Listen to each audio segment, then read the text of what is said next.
Hey everybody, Max and Brian here for IGN. Hitman 3 is out tomorrow and the reviews are in and they are pretty much unanimously very good. I figured we could run down some of these reviews from not only IGN but a bunch of different outlets, and Brian, talk a little bit about your hands-on time with the game. Let's kick it off. Sure. First things first, here's the review from IGN. We just gave it a 9 out of 10.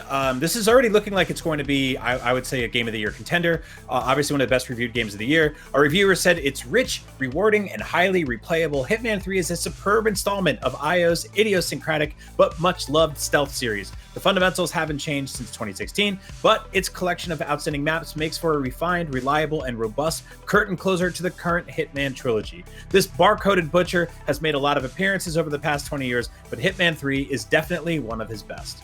Hell yeah. That's awesome. Like, one big theme here is people are saying that, if it ain't broke, don't fix it. And this is very much taking what worked with the first two games, which were also positively received, and then just really doubling down on that. GameSpot also gave it a 9 out of 10, saying, at first blush, Hitman 3 appears to be more of the same. It makes no drastic changes to the underlying formula, instead adding a few graphical upgrades and quality of life improvements to the existing Hitman framework. But Hitman 3 improves on the world of assassination through consistently excellent level design, which is saying something given how strong all the previous missions are. Hitman 3 is full of fun and fascinating ideas, many of which play with the concepts underpinning the last 4 years of Hitman levels. Now, it's worth pointing out there aren't like a ton of levels in this game, but they're all massive and they feel like really built.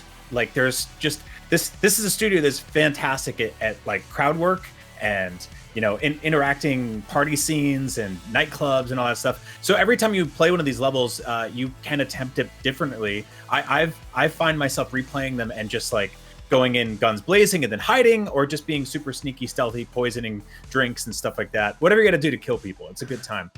Games Radar gave it a 4.5 out of 5, saying this is, bar a few changes I'll get to later, you'll have to read the full review for that, mechanically identical to the last two games, and that's not a criticism. The systems of stealth and costume changes used to infiltrate levels has worked beautifully for years, and it feels like this installment cashes in what the previous games have learned. So it seems like they ditched some of the experimenting that didn't really work so well in the past and kind of doubled down on the stuff that's really awesome, and I think that's the best way to go. No, totally. Polygon gave it they gave it a recommended, which I think is good. They don't use numbers over there because they're cutting edge or whatever. But they said, IO's entire trilogy touches on ideas of power, control, and self-determination. This is heady stuff for a video game franchise that alternates between operatic drama and goofy hijinks, and it has mostly remained in the background until now. Hitman 3 plays it up, making for a brilliant conclusion to the trilogy. The game is remarkable not just for its masterful level design and its penchant for turning familiar events of the series on their heads, but for how skillfully it brings to bear the accumulated weight of its characters' actions and brings it down crashing on their heads with devastating consequences. Man. Yeah, right? Right? VG247 gives it 5 stars. They say, taken individually, Hitman 3 feels like great value with plenty of variety and lots to do. When taken as a whole, the World of Assassination trilogy is hands down one of the best and most complete feeling trilogies in video game history. It's a fitting finale for 47, at least for now, and it has naturally left me thrilled to see what IO does with James Bond or whatever else comes next. James Bond is next, I believe, and playing through this game, I am so much more excited for it. Like, I was excited for that concept. I feel like that is a perfect, match made in heaven between an IP and a developer. But man, like, the opening of this game, which I won't spoil, is extremely James Bond. You're going to love it.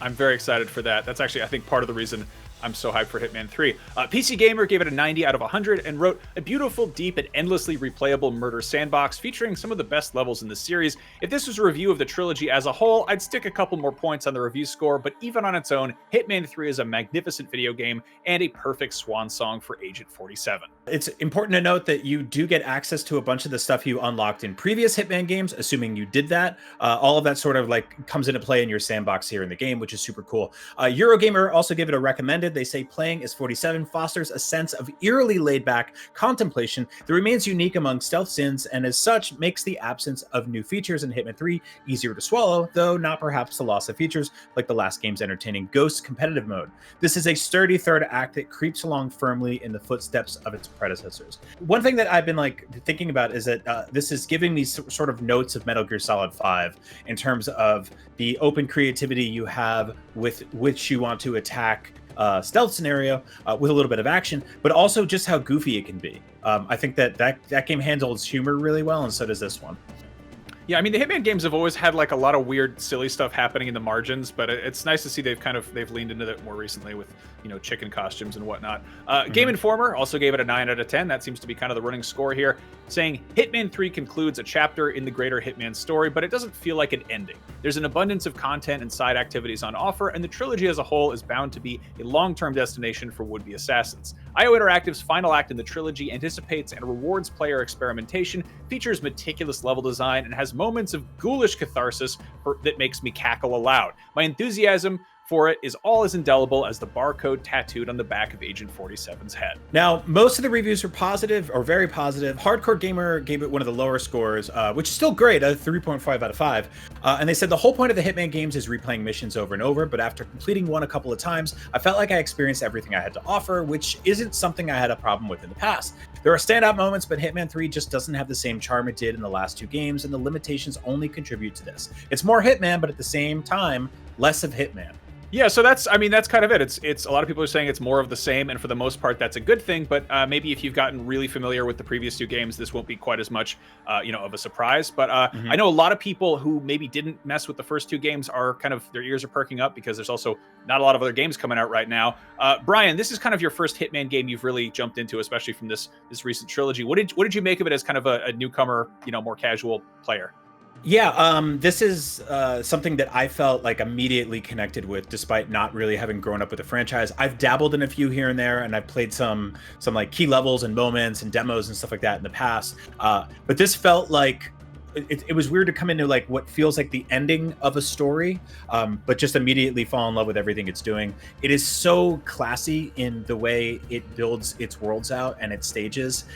So smart and creative in how it just gives you endless opportunity and possibility in how you want to attack something. And I think what's really cool about it is the checkpointing is extremely liberal in that you can pretty much go back to any point in your auto saves and be like, oh, this is where things went really bad for me, so I'll scrub a little past that and go over here. Or oh, this is when things went really good for me, so I'll pick up from there and then keep going. And like I said earlier, it's just really funny. Like there's a lot of stuff that happens in this game. It's just like a bald adult man. That's probably not the only reason I love the game, but I am connected to the protagonist.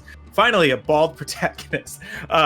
Is sneaking around in like a suit, but he's also like hiding in those big magician's boxes and like, stuffing dudes into pantries and, dressing up as like a line cook and shooting a guy in the head, poisoning an apple. Like there's a lot of fun stuff you can do in this game. No, I mean, I think the big takeaway is that while there is a story in there that you can unpack and probably get some enjoyment out of, if you're totally not interested in that and you just want to mess around and kill people, this is a damn good place to do it.